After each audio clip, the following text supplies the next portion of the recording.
Hello everyone, welcome to star education YouTube channel. Star education YouTube ચેનલમાં આપ સૌનું ખૂબ ખૂબ સ્વાગત છે. આજનો જે વિડીયો છે એમાં આપણે ચર્ચા કરીએ 7મી માર્ચના તમામ અગત્યના કરંટ અફેર. સૌથી પહેલા તો એક પ્રશ્ન હું તમને પૂછીશ, જેનો જવાબ આપ સૌ લખો છો કોમેન્ટ બોક્સની અંદર. તો વિડીયો પોઝ કરી તમારો આન્સર લખવાનો છે કોમેન્ટમાં. પ્રશ્ન તમારા માટે એવો છે કે હાલમાં જ ભારતની કઈ સંસ્થા દ્વારા ડેન્ગ્યુ માટે ભારતની સૌપ્રથમ ડીએનએ વેક્સિન તૈયાર કરવામાં આવેલી છે? ઓપ્શન આપેલા છે, આન્સર લખવાનો છે તમારા કોમેન્ટમાં. લાસ્ટ વિડીયોમાંથી આપણે આ ક્વેશ્ચન પૂછીએ છીએ. ચલો હવે શરૂ કરીએ આજનો વિડીયો. સૌથી પહેલો ક્વેશ્ચન, હાલમાં જ વાવાન ગંગોથુ એમને કયા દેશના નવા રાષ્ટ્રપતિ તરીકે નિયુક્ત કરવામાં આવે છે, અથવા તો કયા દેશના નવા રાષ્ટ્રપતિ તરીકે ચૂંટાઈ આવ્યા? તો વાવાન ગંગોથુ એ હાલમાં જ વિયેતનામના નવા રાષ્ટ્રપતિ બન્યા છે. તો ઓપ્શન ડી આપણો આન્સર થશે.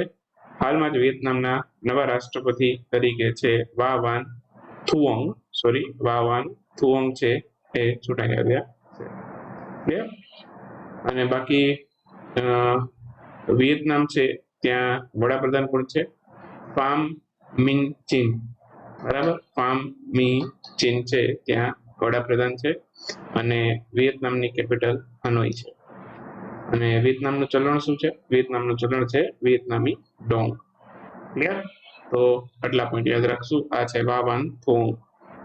બરાબર, એમને યાદ રાખવાના છે. વિયેતનામના નવા રાષ્ટ્રપતિ બને.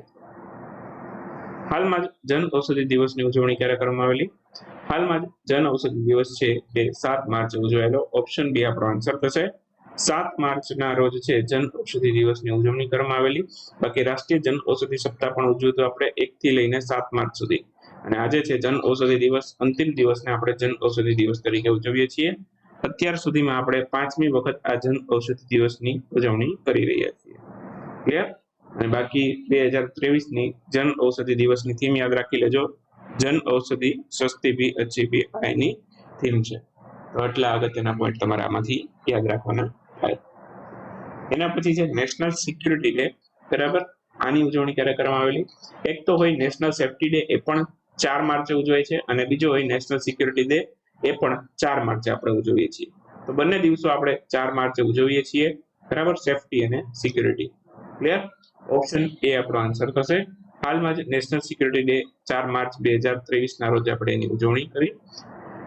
ભારતીય સુરક્ષા દળો એને સન્માનિત કરવા માટે આ દિવસની ઉજવણી કરવામાં આવે છે, અને સૌથી પહેલી વખત આ દિવસ પણ 1972માં ઉજવાયેલો. બાકી રાષ્ટ્રીય સુરક્ષા સપ્તાહ આ 4 માર્ચ થી લઈ અને 10 માર્ચ સુધી હોય છે. ક્લિયર? 4 માર્ચ 2023 થી 10 માર્ચ 2023 સુધી આપણે રાષ્ટ્રીય સુરક્ષા સપ્તાહની ઉજવણી કરેલી. બાકી નેશનલ સિક્યુરિટી કાઉન્સિલ, બરાબર, એની સ્થાપના ક્યારે થઈ? તો નેશનલ સિક્યુરિટી કાઉન્સિલ બન્યું હતું 19 નવેમ્બર 1998ના રોજ. અને એના વડા કોણ છે? અજીત ડોવાલ એના વડા છે. અને નેશનલ સિક્યુરિટી ડે એની થીમ શું છે? નેશનલ સિક્યુરિટી ડે એની થીમ છે nature young mind develop safety culture. તો આ એની થીમ છે. હાલમાં જ ઇન્ટરનેશનલ યોગ ફેસ્ટિવલ એની ઉજવણી કયા રાજ્યમાં કરવામાં આવેલી? ઇન્ટરનેશનલ યોગ ફેસ્ટિવલ આની ઉજવણી હાલમાં જ ઉત્તરાખંડ રાજ્યમાં કરવામાં આવેલી. ઓપ્શન ડી આપણો થશે. તો હાલમાં જ છે ઇન્ટરનેશનલ યોગ ફેસ્ટિવલ, એની 17મી આવૃત્તિ છે એની ઉજવણી છે હાલમાં કરવામાં આવેલી છે. 8 માર્ચ થી લઈને 14 માર્ચ દરમિયાન આ ઇન્ટરનેશનલ યોગ ફેસ્ટિવલ ઉજવાશે. એટલે આવતીકાલથી શરૂ થશે અને 14 માર્ચ સુધી ચાલવાનું છે. બરાબર, તો આ ઉત્તરાખંડ રાજ્યની અંદર આનું આયોજન કરવામાં આવેલું. ઉત્તરાખંડમાં કઈ જગ્યાએ? તો કે ઋષિકેશ ખાતે ગંગા નદીના કિનારે. ક્લિયર? તો ત્યાં આનું આયોજન થયું. અને આનું મુખ્ય આકર્ષણ શું છે? તો કે ઉત્તરાખંડનું પર્યટન અને ભારત પર્વ આ ઇન્ટરનેશનલ યોગ ફેસ્ટિવલ છે એનું મુખ્ય આકર્ષણ બિંદુ છે. પ્રશ્નમાં એવું પણ પૂછે કે આનું આયોજન કયા મંત્રાલય કર્યું? બરાબર, તો આનું આયોજન પર્યટન મંત્રાલય અને સાંસ્કૃતિક મંત્રાલયે મળીને કર્યું છે. અને સાથે સાથે આપણું ભારતનું આયુષ મંત્રાલય છે, બરાબર, એમણે પણ આમાં ભાગ લીધો છે. બરાબર, તો પર્યટન મંત્રાલય, સાંસ્કૃતિક મંત્રાલય અને આયુષ મંત્રાલય ત્રણેય મળીને આનું આયોજન કર્યું છે. ઉત્તરાખંડની વાત કરી લઈએ, મુખ્યમંત્રી ત્યાં પુષ્કરસિંહ ધામી છે, અને ત્યાં રાજ્યપાલ ગુરમીત સિંહ છે. ત્રિપુરા રાજ્યમાં હાલમાં થયેલી ચૂંટણીમાં કઈ પાર્ટી એમણે વિજય મેળવ્યો? ત્રિપુરા રાજ્યની અંદર હમણાં જ ઇલેક્શન થયેલું, 3 રાજ્યમાં થયું, ત્રિપુરા, નાગાલેન્ડ અને મેઘાલય. તો ત્રિપુરામાં ભારતીય જનતા પાર્ટી છે, બરાબર, એમણે વિજય મેળવેલો. ઓપ્શન એ આપણો આન્સર થશે. તો હાલમાં જ નાગાલેન્ડ, ત્રિપુરા અને મેઘાલય આ 3 રાજ્યની અંદર ચૂંટણીના પરિણામો છે એ ભારતના ઇલેક્શન કમિશને જાહેર કર્યા છે. હવે આ 3 રાજ્યની અંદર પરિણામોની ચર્ચા કરી લઈએ. ત્રિપુરા છે, ત્રિપુરાની અંદર કુલ 60 બેઠકો માટે વિધાનસભાની ચૂંટણીનું આયોજન થયું હતું. વિધાનસભાની બેઠકોની સંખ્યા ત્રિપુરામાં અને નાગાલેન્ડમાં કેટલી છે? 60 અને મેઘાલયમાં 59. ક્લિયર? તો ત્રિપુરામાં 60 બેઠક માટે થયું હતું, બરાબર. તો એમાં કોણે વિજય મેળવ્યો? એમાં વિજય મેળવ્યો ભારતીય જનતા પાર્ટીએ. ક્લિયર? એમાં ભારતીય જનતા પાર્ટીને સ્પષ્ટ બહુમતી મળી ગઈ, બરાબર. તો એમને 32 સીટો મળી. કેટલી મળી? તો કે 32 સીટો મળી. અને એમની મતની ટકાવારી કેટલી હતી? પર્સન્ટેજ વોટ કેટલા હતા એવું પણ પૂછે, અથવા તો મેળવેલ મતની ટકાવારી કેટલી હતી? તો 38.97% એમણે મેળવેલા હતા. મેઘાલયની અંદર સૌથી વધારે બહુમતી મેળવી હોય તો નેશનલ પીપલ્સ પાર્ટીએ મેળવી હતી, બરાબર, અને 26 સીટો એમણે મેળવેલી. 31.49% એમની મતની ટકાવારી છે નેશનલ પીપલ્સ પાર્ટીની, બરાબર. અને નાગાલેન્ડની વાત કરું તો નાગાલેન્ડની અંદર છે નેશનલિસ્ટ ડેમોક્રેટિક પાર્ટી અને ભારતીય જનતા પાર્ટી બંને મળી ગઠબંધનથી સરકાર બનાવી છે. નેશનલ ડેમોક્રેટિક પ્રોગ્રેસિવ પાર્ટી છે, એમને સીટો મળી 25 અને ભારતીય જનતા પાર્ટીને મળી 12. એમ બંનેની મળીને કુલ થઈ ગઈ 37, બરાબર.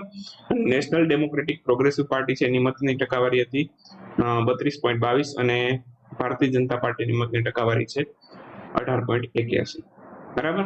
પર્સન્ટેજ વોટ પણ યાદ રાખવાના છે. જીતેલી પાર્ટી છે એને યાદ રાખવાના, બાકી એક એને યાદ રાખવાની જરૂર નથી. અને આ તમામ ડેટા છે આપણે ઇલેક્શન કમિશનની વેબસાઇટમાંથી લીધેલો છે, તો પૂરેપૂરો આમાં કરી શકો છો. હાલમાં જ સશસ્ત્ર સીમા બળ એના નવા ડાયરેક્ટર જનરલ તરીકે કોની નિયુક્તિ થઈ છે? રશ્મિ શુક્લા, બરાબર, જે એક મહિલા છે એ અત્યારે સશસ્ત્ર સીમા બળ છે એના ડાયરેક્ટર જનરલ બન્યા છે. તો હાલમાં જ સશસ્ત્ર સીમા બળના નવા ડાયરેક્ટર જનરલ તરીકે રશ્મિ શુક્લાની નિયુક્તિ થઈ છે. 1988ની બેચના IPS અધિકારી છે. અને બાકી વાત કરું તો સશસ્ત્ર સીમા બળ છે એ નેપાળ અને ભૂટાનની બોર્ડર ઉપર ભારતની રક્ષા કરે છે. સ્થાપના એની 1963માં થયેલી. મુખ્ય મથક એનું નવી દિલ્હીમાં આવેલું છે. તો આ તો વાત કરીએ આપણે સશસ્ત્ર સીમા બળની. આવી સેન્ટ્રલ આર્મ પોલીસ ફોર્સ છે એની સંખ્યાઓ કેટલી ભારતની અંદર? જે બધી જ સેન્ટ્રલ આર્મ પોલીસ ફોર્સ છે એ કયા મંત્રાલય હેઠળ કાર્ય કરે છે? તો કે ગૃહ મંત્રાલય હેઠળ કાર્ય કરે છે, બરાબર. તો આ તમામ જેટલી પણ ફોર્સ છે સાથે સાથે એ ગૃહ મંત્રાલય હેઠળ કાર્ય કરે છે, જેમાં આસામ રાઇફલ્સ, BSF એટલે કે border security force, NSG national security guards, CRPF, CISF, બરાબર, Indo Tibetan border police force, આવી બધી જે ફોર્સિસ છે એ સેન્ટ્રલ આર્મ પોલીસ ફોર્સની અંદર આવે છે. તો એક પછી એક બધાની ચર્ચા કરી લઈએ, કેમ કે આમાંથી એકાદો ક્વેશ્ચન તમારી તલાટી જુનિયર ક્લાર્કની પરીક્ષામાં આવી શકે છે, બરાબર. તો સૌથી પહેલા વાત કરું આસામ રાઇફલ્સની. એના અત્યારે ડાયરેક્ટર જનરલ પ્રદીપ ચંદ્ર નાયર છે. હવે તમે લગભગ માની લો કે 4-5 મહિના પછી, 1 વર્ષ પછી વિડીયો જોતા હોય, બરાબર, તો પછી ત્યારે તમારે છે હાલના અત્યારે ડાયરેક્ટર જનરલ કોણ છે એ કન્ફર્મ કરી લેવા. અત્યારે હાલની દ્રષ્ટિએ તો તમે કદાચ 1 મહિના સુધી તમારા ખ્યાલથી મને નથી લાગતું કે આમાં કોઈ ચેન્જ થાય, બરાબર. 1-2 મહિના સુધી આમાં કોઈ પણ પ્રકારના ચેન્જ થાય એવું આપણને નથી લાગતું.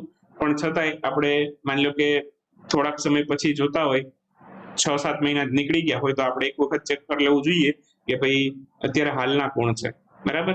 પછી તમે એ વખતે પાછા કોમેન્ટ કરો કે ભાઈ આ તો સાહેબે ખોટું ભણાવેલું, પણ એ અત્યારની હાલની દ્રષ્ટિએ આ છે, પણ પછી 6 મહિના પછી તમે વિડીયો જોયો તો ત્યારે તો બદલાઈ ગયા હોય. એમાં હું વિડીયોમાં કશું ચેન્જ કરી શકું નહીં, અપલોડ થઈ ગયા પછી.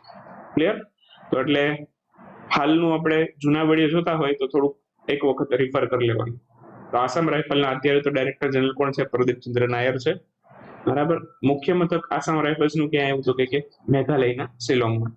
જો આસામ રાઇફલ એક જ એવી છે કે એનું મુખ્ય મથક છે મેઘાલયના શિલોંગમાં છે, બાકી બધાનું ક્યાં આવ્યું? નવી દિલ્હીમાં. CAPF છે એની અંદર કુલ 7 ફોર્સિસ આવે, એમાં એક આસામ રાઇફલ્સ છે એનું જ એક મુખ્ય મથક મેઘાલયના શિલોંગમાં છે, બાકી બધાનું નવી દિલ્હીમાં છે. ક્લિયર? આસામ રાઇફલ્સની સ્થાપના 1835માં થયેલી. આસામ રાઇફલ છે મ્યાનમાર બોર્ડર ઉપર ભારતની રક્ષા કરે છે. એના પછી આવે છે બોર્ડર સિક્યુરિટી ફોર્સ. તો બોર્ડર સિક્યુરિટી ફોર્સ છે બરાબર, એ એની સ્થાપના 1 ડિસેમ્બર 1965 ના રોજ થયેલી. એના અત્યારે ડાયરેક્ટર જનરલ છે સુજયલાલ થાઓસેન છે, અને એનું મુખ્ય મથક છે એ નવી દિલ્હીમાં આવેલું છે. ક્લિયર? બાકી બોર્ડર સિક્યુરિટી ફોર્સ છે એ પાકિસ્તાન અને બાંગ્લાદેશની સરહદ ઉપર છે ભારતની રક્ષા કરે છે. આ તો વાત થઈ બોર્ડર સિક્યુરિટી ફોર્સની. પછી Indo Tibetan border police force, એના ડાયરેક્ટર જનરલ છે અનિશ દયાલ સિંઘ છે, અને ઇન્ડો ટિબેટિયન બોર્ડર પોલીસ ફોર્સની સ્થાપના 1962 માં થયેલી. એનું મુખ્ય મથક પણ નવી દિલ્હીમાં આવેલું છે. અને આ તિબેટિયન ઓટોનોમસ રિજિયન છે બરાબર, ત્યાં ભારતની રક્ષા કરે છે. બરાબર, તો આટલું યાદ રાખવાનું. એના પછી છે સશસ્ત્ર સીમા બળ. સશસ્ત્ર સીમા બળ છે બરાબર, એના ડાયરેક્ટર જનરલ કોણ છે તો કે રશ્મિ શુક્લા છે બરાબર. નેપાળ અને ભૂટાનની બોર્ડર પર ભારતની રક્ષા કરે છે. એની સ્થાપના 1963 માં થયેલી. એનું મુખ્ય મથક પણ ક્યાં આવ્યું તો કે નવી દિલ્હીમાં. પછી central police reserve force, central reserve police force CRPF તરીકે ઓળખીએ છીએ આપણે એને. તો એની સ્થાપના 27 જુલાઈ 1939 ના રોજ થયેલી. એના અત્યારે ડાયરેક્ટર જનરલ સુજયલાલ થાઓસેન છે. મુખ્ય મથક એનું નવી દિલ્હીમાં આવેલું છે. અને કાયદો અને વ્યવસ્થા જાળવવું તેમજ બળવાખોરી સામે પોલીસની કામગીરી છે એમાં મદદ કરવી, આ એના મુખ્ય હેતુ છે. કેન્દ્ર શાસિત પ્રદેશો રાજ્ય ત્યાં કાયદો વ્યવસ્થા જાળવવાની બરાબર, બળવાખોરીઓ છે, કોઈ પ્રોટેસ્ટ કરતો હોય તો એવું બધું છે બરાબર, એ દરમિયાન છે પોલીસની સેવા કરવી બરાબર. તો એ બધું આનું કામ છે બરાબર. કાયદો વ્યવસ્થા જાળવવી, બળવાખોરી રોકવી, એ બધું કામ છે સીઆરપીએફ.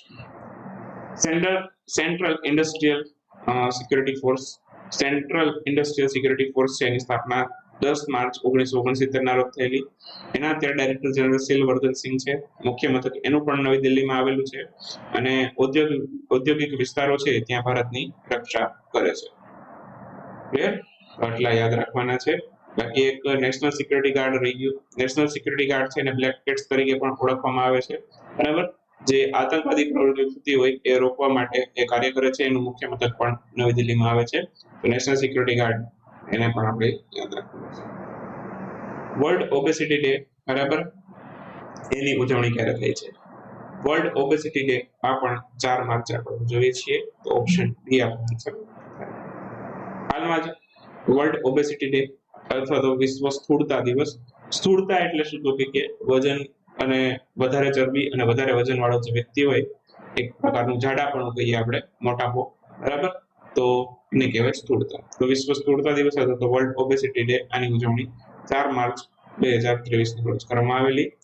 જાડાપણું એક વૈશ્વિક સમસ્યા છે, એના પ્રત્યે જાગૃતતા લાવવા માટે બરાબર આ દિવસની ઉજવણી કરવામાં આવે છે. ચેન્જિંગ પર આની થીમ યાદ રાખીએ, changing perspective, let's talk about obesity. Clear? તો આ પણ આપણે યાદ રાખીશું. અત્યારે આની સૌથી પહેલી વખત ઉજવણી આપણે ક્યારે કરી તો કે 2015 માં. સૌથી પહેલી વખત 2015 માં આપણે ઉજવણી કરી.